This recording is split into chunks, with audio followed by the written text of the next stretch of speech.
Hey all, Imcoastal here again, and this is a Prog Reborn, my progression-style playthrough of Final Fantasy XIV. Made it through the first A Realm Reborn patch, patch 2.1, on stream, and since I want to give a little more spotlight on the often underplayed and maligned portions of the game, I'm going to spend a little more time in this video sharing my thoughts than in my patch 2.0 wrap-up. As always, if you don't know exactly what a progression-style playthrough is, just click the link in the corner of the video to get a better understanding of my goals here. And if you're just playing along and want to know what the next set of requirements will be, you can skip right to the What's Next chapter to see what's planned for patch 2.2.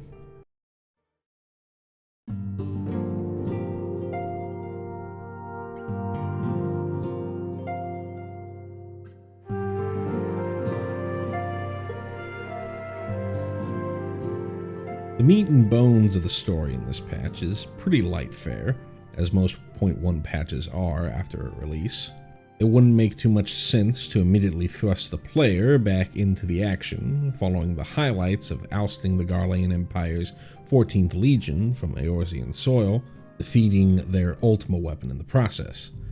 So along with setting the stage for our continuing adventures, the writers take some time to expand on bits of lore introduced back in patch 2.0. I don't really want to go into a play-by-play of the story, since you can either just watch the live streams or play the game yourself, so I'm just going to highlight the pieces I felt to be important to the ongoing narrative. The Scions leave their home in the Waking Sands to head to a more centralized location at the Adventurers Guild in Mordona. While the story itself gives plot justifications for why this needed to be done, from a gameplay perspective, I imagine the developers wanted to create an in-game hub. It's more natural to have the story set off from this location rather than the fairly inaccessible Waking Sands. It feels to me like they eventually take this lesson to heart in subsequent expansions and use Mordona as the template. Mordona has an Aetheryte. All the other hubs have Aetherites. Mordona is home to a branch of Rowena's House of Splendors for all your in-game gearing needs. All the other hubs either have a branch themselves or an appropriate equivalent. While there are summoning bells for retainer management, there's no inn or market board in Mordona. The same holds true for the other in-game hubs. They clearly did not want to repeat the same mistakes that other MMOs made by creating a new one-stop shop in every new expansion, which can ultimately leave the world feeling empty for newcomers who haven't yet reached the endgame. The primal threat has not waned, however, and patch 2.1 expands on the idea of what a primal can be. Rather than exclusively the realm of deities, a primal can now embody the spirit of a revered king of old. This revelation generalizes the primal problem and pulls it away from the Japanese RPG trope of deicide. There still needs to be sufficient reverence of the entity the primal embodies. The Mughals of the Twelveswood see good King Mughal XII as a savior of their people, and even if they don't necessarily believe he possesses godlike powers, they have faith that he will lead them in the right direction. This expansion on what a primal can be is used heavily later on, from Archbishop Thornton's embodiment of King Thornton to the revelations on the nature of Hydaelyn and Zodiark. Finally, the Scions are introduced to Elidibus, and his role as emissary. As he explains later on during patch 5.3, he was worried that the machinations of his fellow Ascians was tipping the source's etheric balance. So he visits the Waking Sands to take the measure of the organization, and more importantly, the Warrior of Light. One thing that I believe they set up for the Ascians in this patch, but do not really expand upon, is that only those possessed with the power of the Echo can perceive an Ascian's incorporeal form. You see Tataru enter the Solar while Elidibus is speaking with Minfilia, but she's completely unaware of his presence. They rarely use this later on, however. King Thornton can clearly interact with the Ascians, whispering over his shoulder, and obviously destroys La Habrea during his final confrontation in the Etherochemical Research Facility. There are many summoner job quests that have you interacting with black-masked Ascians, and I find it hard to believe that both Mitra and Dancing Wolf both possess the Echo. Later on, when the main scenario begins to delve into casual interactions with the Ascians, they are almost always occupying some corporeal body, making this power irrelevant.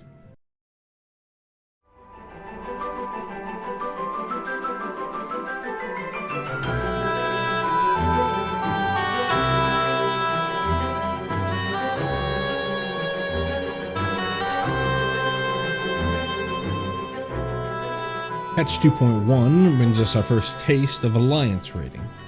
I've read or heard elsewhere that they were still on the fence as to whether 8-man or 24-man raiding would be the true in-game content, and the battles in the Labyrinth of the Ancients feels like they require far more party coordination than we see as the game progresses. There are multiple full party split mechanics that punish the Alliance if one party isn't doing their job correctly, and far less of a reliance on individual skill and individual reads. Later Alliance raids put little emphasis on the party awareness in favor of individual responsibility. It's a bit of a double-edged sword with Final Fantasy XIV's Duty Finder. You trade the advantages of not needing to spend time and effort putting together a party and vetting their experience with simplified mechanics. How many times have you had to gently remind people in Alliance chat to have 4 players stay back on the button so that the Atomos can be damaged in another lane? You can also tell the team hadn't yet figured out their homegrown style for raid design either. Labyrinth clearly feels like a simplified version of other MMO raids. A winged design, significantly more trash packs, very little lore or story development inside the raid itself. You're basically told by Grahatia prior to entering that you are simply clearing the way for the Noah researchers to reach the Crystal Tower proper.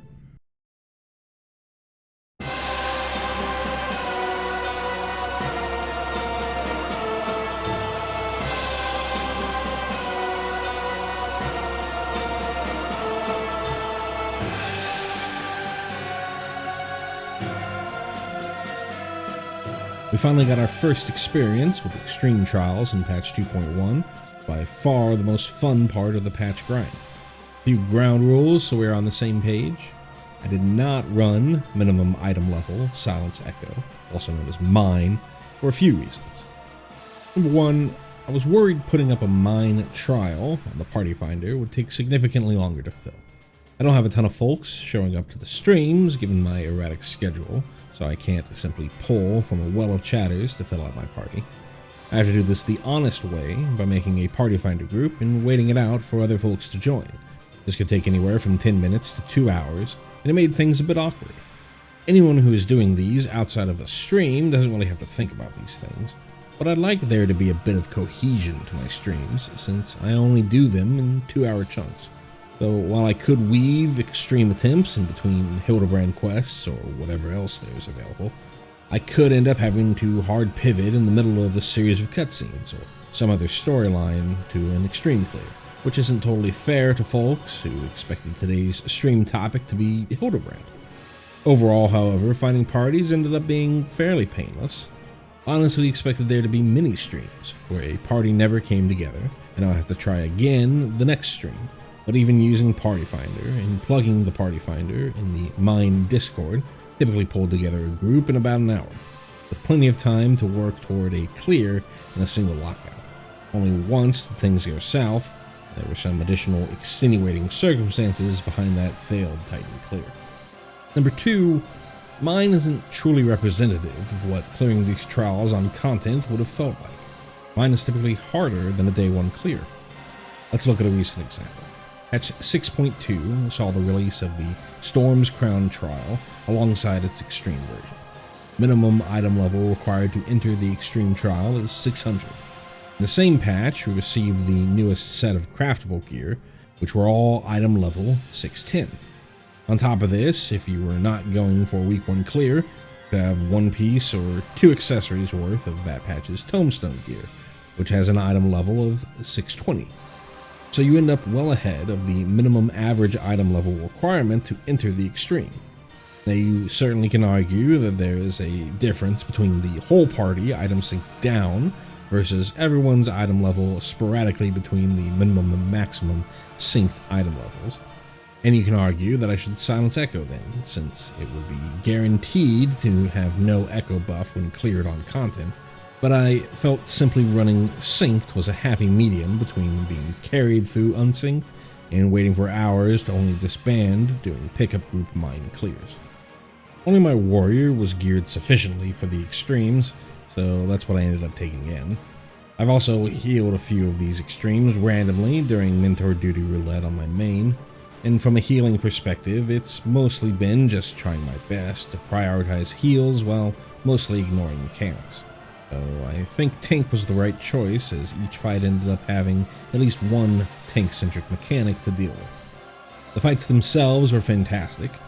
Overall, mechanically, it varied wildly between the slightly overtuned dungeon mechanics of Ultimate Weapon to a few slightly undertuned Savage mechanics like the Spiny Plume in Gerudo Extreme or the Infernal Nails in Ifrit Extreme. One thing I'm glad they moved away from was completely untelegraphed tank busters. I'd eventually have gotten into the correct rhythm, but having to track a bunch of unnamed mechanics to feel when the next tank buster would come up was very annoying to deal with. I absolutely would recommend folks to check out the Party Finder on a rainy day and join any Synced Extreme clears they see. At least so far, they aren't as time consuming as I initially feared, and you should be able to stumble through the clears in a lockout or two.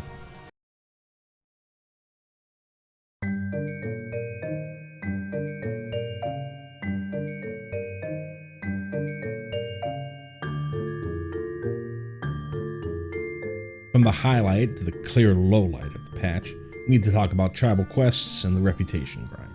Back when I used to play World of Warcraft, reputation grinds got the name because it was a pure grind.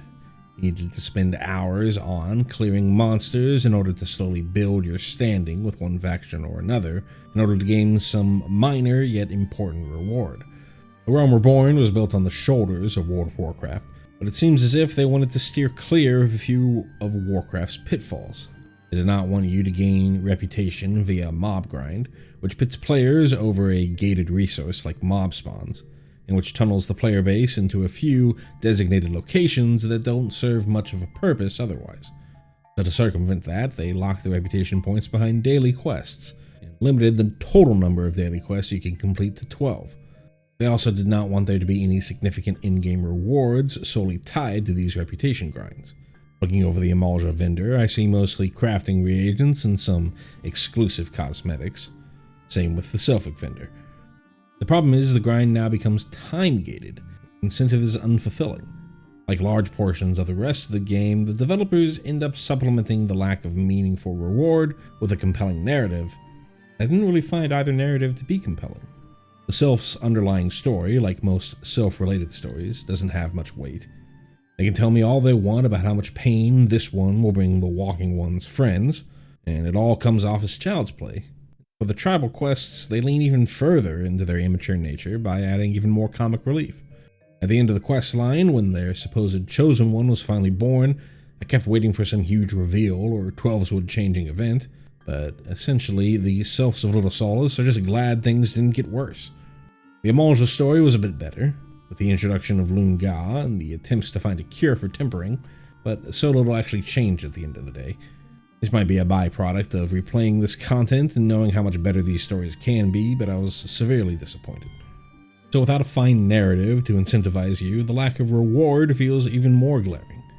The later tribal grinds are typically used for leveling other jobs, but the experience rewards for these Realm Reborn tribes are lacking. So there's not much of a reason I'd recommend anyone to go for these outside of wanting to be a completionist.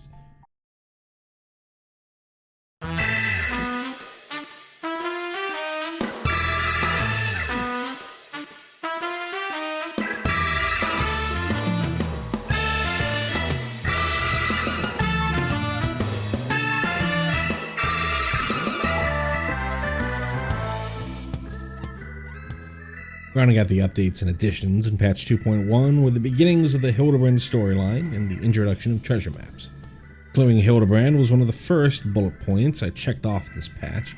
I honestly am having trouble remembering much of what happened in this portion of the questline, which doesn't bode too well for my opinion on the start of Hildibrand. It's very clearly meant to be for those folks who were around for the Legacy 1.0 Hildibrand adventures, because while they try to get you up to speed on who this fella is, unless you are into that type of Looney Tunes, Pink Panther-esque comedy, I found it hard to be invested. Like a lot of the later Hildibrand quests, even within A Realm Reborn, but introducing the Inspector as a dead man wasn't enough to pull me in. There's some funny moments, like the hair tonic being used as backlighting, but I honestly wish they would have left Hildibrand actually dead for a patch or two, to allow for more build-up of his character by Nashu and the other folks who knew him back before the Calamity. It would have been fun to contrast Nashu's exuberant praise with the rest of the world's skepticism. Treasure maps, on the other hand, were a big hit. I never have really done maps on my main, opting instead to just sell the undeciphered maps on the market board for a more consistent guild-making venture. But who knew gambling could be so much fun? I can only imagine how much better it'll be once I reach the new and improved versions of treasure hunting in the later expansions.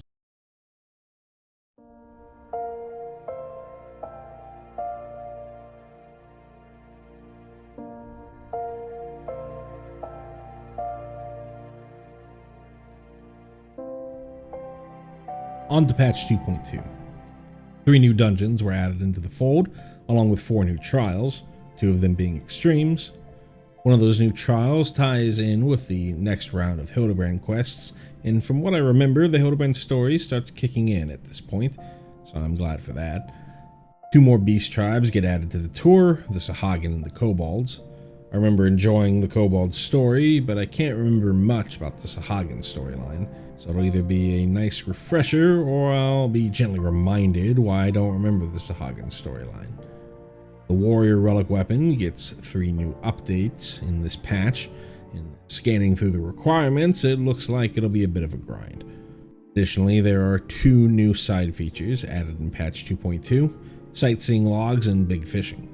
While there isn't technically an explicit goal that came with the patch for each of these, the patch also came with updates to the achievement list to include these new activities. For sightseeing, the Out of Sight, Out of Mind achievement was the highest available, which requires 80 entries to be completed. I don't remember if that is the entirety of the Prog Reborn sightseeing log or not, but we'll see when we get there. For big fishing, it looks like Go Big or Go Home 3, catch 37 varieties of big fish, was the end goal achievement in patch 2.2. Big fishing was honestly the entire reason why I added the rule when I started this challenge that I shouldn't be a stick in the mud about what individual items were actually available at the time of each patch, because it'll be extraordinarily tedious to catalog each fish and mentally not count the ones that weren't available in patch 2.2. Finally, we delve back into the coils of Bahamut to uncover that mystery. Only the regular version of the second coil of Bahamut was available in patch 2.2, so I'll procrastinate a little longer on making the decision about attempting old Savage raids in Party Finder. Thanks once again for joining me on my progression journey through Final Fantasy XIV. If you wouldn't mind dropping a like on the video, I'd be very appreciative. And if you'd like to see my playthrough of this content, I stream right here on this same channel on YouTube, so subscribe to the channel to get those go live notifications. You can also join the community Discord, linked in the video description below. Thanks again for the wonderful reception you've given me for my playthrough so far, and I'll see you in patch 2.2.